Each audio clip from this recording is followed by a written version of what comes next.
Ladies and gentlemen, I'm meadsyreplays. Welcome back to the channel, and we are up to tier 7 of the weakest tech tree, or not the weakest tech tree, just the weakest tanks per tier. So yesterday we had a look at tier 6 and what I think is the Chi2, one of the weakest tanks in tier 6. Today we are going to look at tier 7. Yes, what do I think is the weakest tier 7 tank in the game? Now, to be honest, there isn't that many weak tier 7 tanks. You do have the ELC Biss, but I think that's not too bad. It's got a good rate of fire.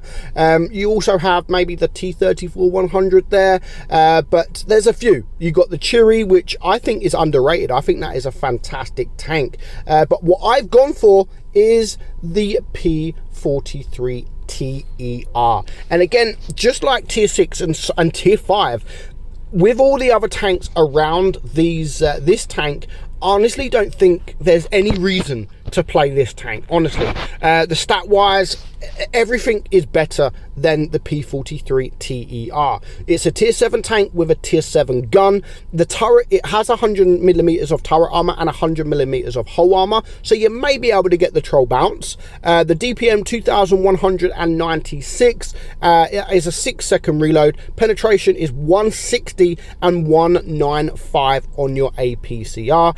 You're doing a 225 alpha gun.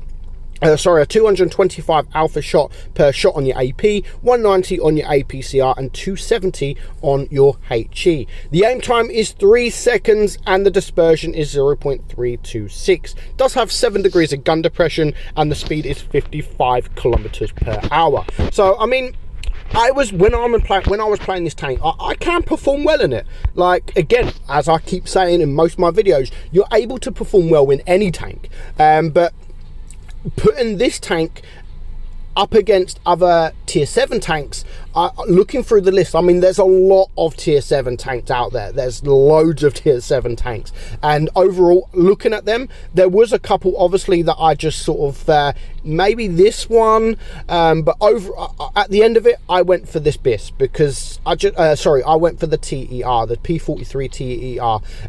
Maybe, yes, it has 7 degrees of gun depression, which is not bad. I think it could do with a little bit more, maybe 8 or 9 degrees. But yeah, I mean, the armor profile doesn't really work. The gun is okay. The penetration's, again, not the greatest. It can do its job, but just putting this tank again with all the other tier 7 tanks, then it is quite weak. It is quite weak, and that's another tank there, which the STRV-74, which again I could have added to the list. There's a few tanks that I could have made the weakest tier 7 tank, but in the end I did go for this tank, and I'm sticking by it. There's no reason to ever play this tank. Just like the tier 6 the tier 6 that I showed yesterday and the tier 5, there is literally no reason why you would want to play this tank, and that is a shame. That is a shame in tier 7. Tier 7, in my opinion, is one of the best tiers. It's a fun tier to play. There are so many tier 7 tanks that is fun and is good. I mean, you look at things like the Smasher, even things like the T29, and other tanks like the SU-152, the Dracula, the Hellsin, the Annihilate. There are so many good tanks in tier 7. And then you've got this. Like, it is a bit of a disappointment, but it is what it is. It would be good if Wargaming did buff it, I suppose. But even if they did buff it, would you still play it? Is it a tank that you would still play? Because I'm not so sure.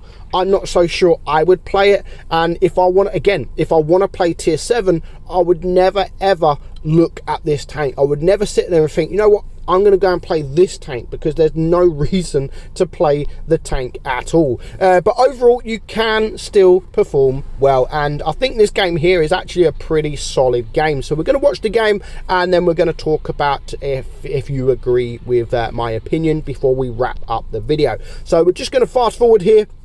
And you can see this game here, it is Castilla. Normally you would go right, but I decided to go left because pretty much my whole team came this way, so I didn't want to go the right side of the map with the enemy having 3 mediums and a light tank. So I thought, you know what, stuff that. I'm not going, I'm going to go this way. And because we've gone this way, I am with my team. We've managed to flank around the map. We have caught base C. Yes, it has been after the enemy caught base A, but now, because we've all pushed around, we now do have the SU-152 that is isolated all on his own, and there really isn't much he can do. He wanted to stay, and because he stayed, he is going to pay the price, and he is literally going to get wrecked. And that shot there, just pretend that shot never happened, because that was stupid. But we are going to go for the track shot. We do get the track shot. We're going to keep him there, and we are going to be able to clear him. Well, the Annihilator is able to clear him. So that is now one tank down. We are winning on supremacy points, so we don't have to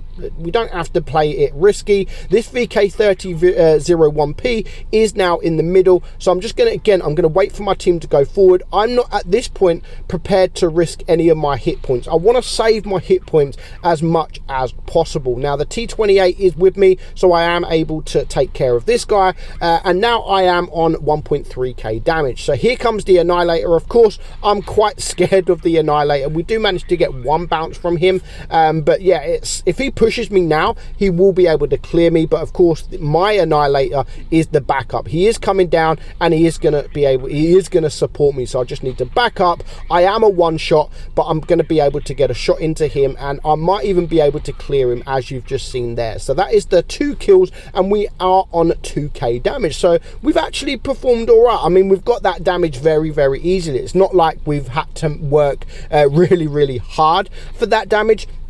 The team have actually played really, really well, and that's why I've managed to get the damage. I haven't managed to get the damage because it's a fantastic tank by any means. It's not a fantastic tank, but as I always say, doesn't matter what tank you're in, you will still always be, you're always able to perform well. So I'm just going to let the Annihilator go in front of me, take the shot, and then hopefully I can get the hat shot to clear him for my 3rd kill, and just one tank left. So we're just going to fast forward it because nothing really happens at the minute. We're just going to sit there. We don't want to push because by the time we get there, it's going to be game over. So I'm just waiting. I'm waiting and waiting and waiting, and the FV201 does take out the T28, but I am able to get that winning kill. So I do manage to get 4 kills. We do perform all right, but I mean, 2.3k damage is nothing special for a tier 7 game. But for this tank, I think that was all right. People don't perform well in the tank. We also managed to get 1,000 assisted damage,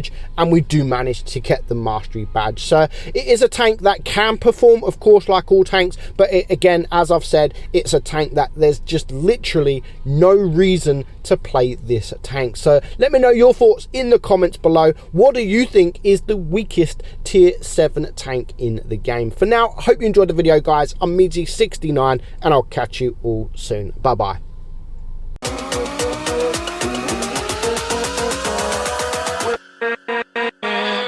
With